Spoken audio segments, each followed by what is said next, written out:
figured out my charger has gone bad for the tractor. As you can see, we're at 50.5 volts. So that tells me that the bottom two are where I need for my battery. So what we're gonna do is, instead of getting a new charger, we're gonna go ahead and get this hooked up on top of the solar system, because I do have extra I can use panels coming in, and I'll just have that directly charge straight to the mower.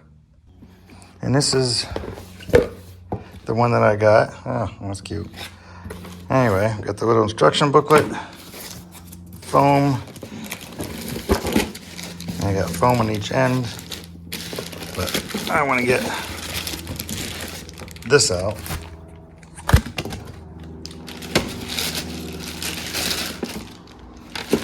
I did look it up online, so I know this will take a 5-gauge wire, but so what we're gonna do is, essentially, this is gonna be hooked up to the mower deck, and since my charger has gone bad, I'm gonna actually, this is the charger that came with, I'm gonna take this cord that plugs into the back and actually wire it up so these two are gonna correspond to the positive and negative on the mower, connected up to here, so that way this can essentially, when it's plugged in, this is the batteries for this. But I'm not gonna have any load coming off the batteries to run any inverters or anything. So I should just keep the batteries nice and charged up at all times. So now we're gonna go ahead and I'm gonna get this cord off, make sure I'm gonna have enough cord. I'm gonna have to move this stuff because I'm gonna be parking the mower here from now on. So I'm gonna do that all off camera and I'll be back. All right, they were nice enough in there with that power mister.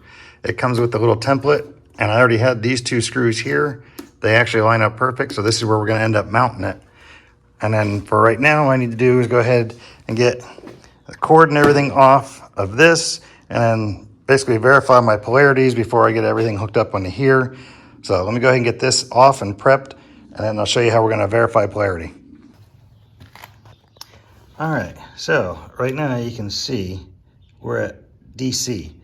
I have these on up there at a certain spot, so I'll just switch them here quick to show you. So if I reverse the leads, what it's gonna give me is a negative 50 volts. That tells me that whatever I'm at up there, I'm backwards. So I'll put these back.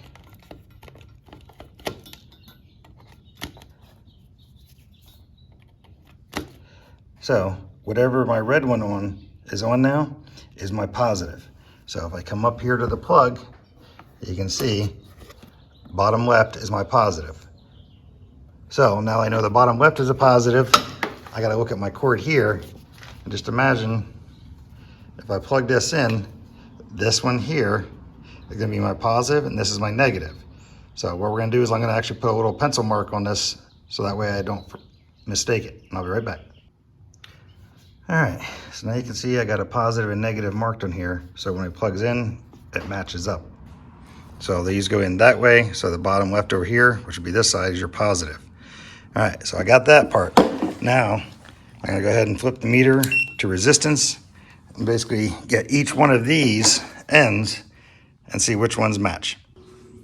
All right, so I got those two on there and that gives me 0 resistance. So that tells me the white one is my positive. Now I gotta figure out which one is my negative. Okay, I got 0 there. So my green is my negative. So I'm assuming that other middle pin, the one here that I won't be using, must be my black, and I'll confirm that here in a second. All right, I did confirm it, but it's hard to hold everything. But yeah, the black one is not gonna be used for this application. So I'm gonna actually snip that off flush. Okay, got it wired up to this. You can see you got those in there. Like I said, this is not gonna have any load.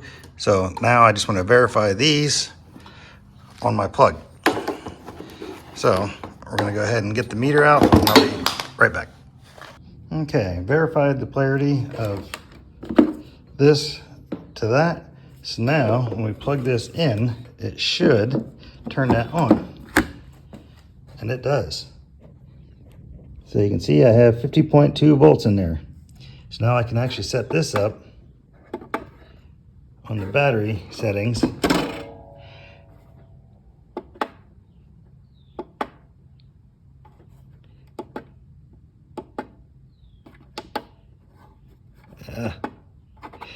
Gotta figure out how to go through the settings for it. So we're gonna get the manual and look at this.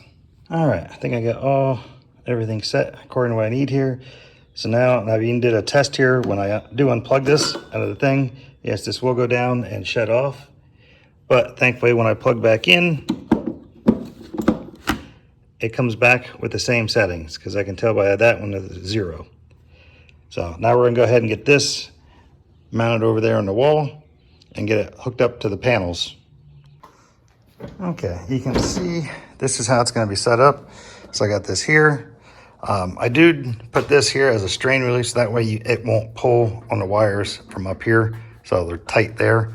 But this is where it's going to be. Now I'm actually essentially going to chain the PV panels off of the other one because this does not use nearly what I have coming in. I have close to 1 kilowatt coming in. I only have a little small inverter powering a TV and a lamp upstairs. So we're gonna run this one off of the same ones. One thing I should have mentioned too is I actually have a combiner box here. So when I'm going to work on this, literally you turn that off.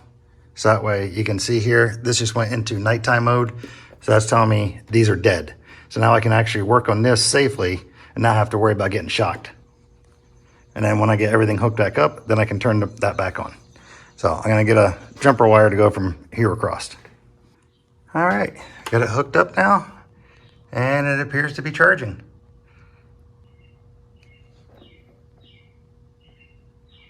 So it tells me, you know, I got that much wattage coming in, and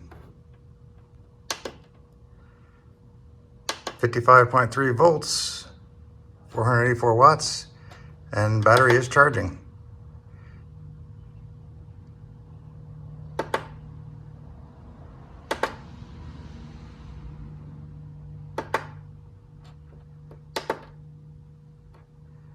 All right, so now we're gonna let it go for a little while.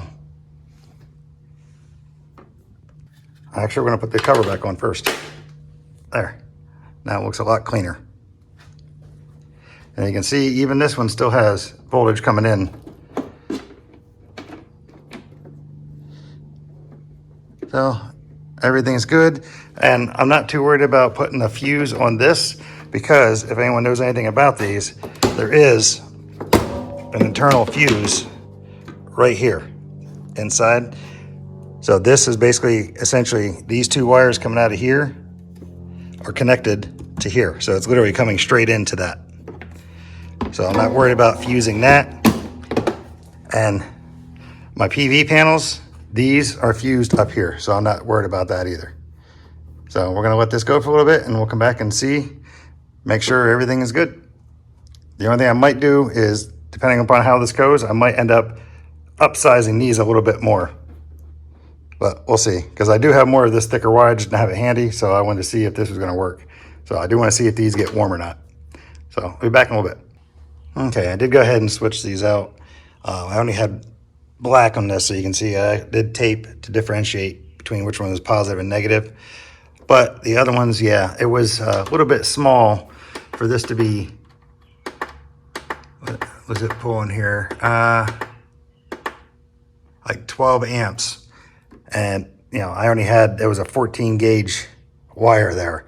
So we actually upgraded it. Now this is actually a 10 gauge.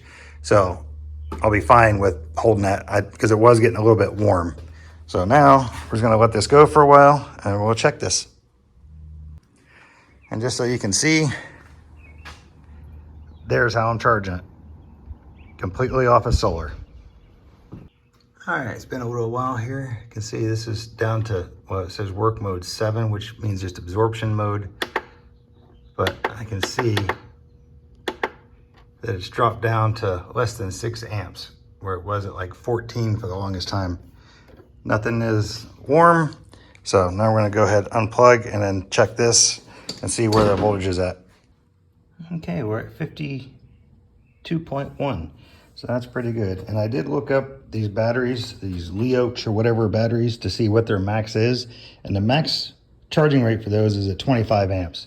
So we never even hit that with this.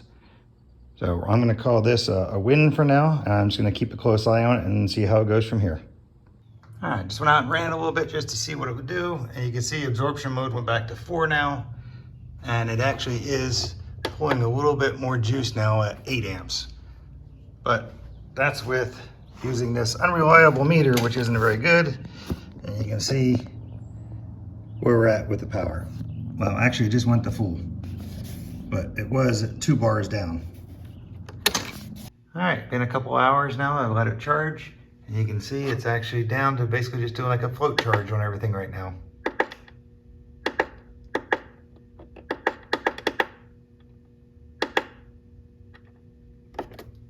Yeah, so that's gonna maintain, and you can see it's all plugged in.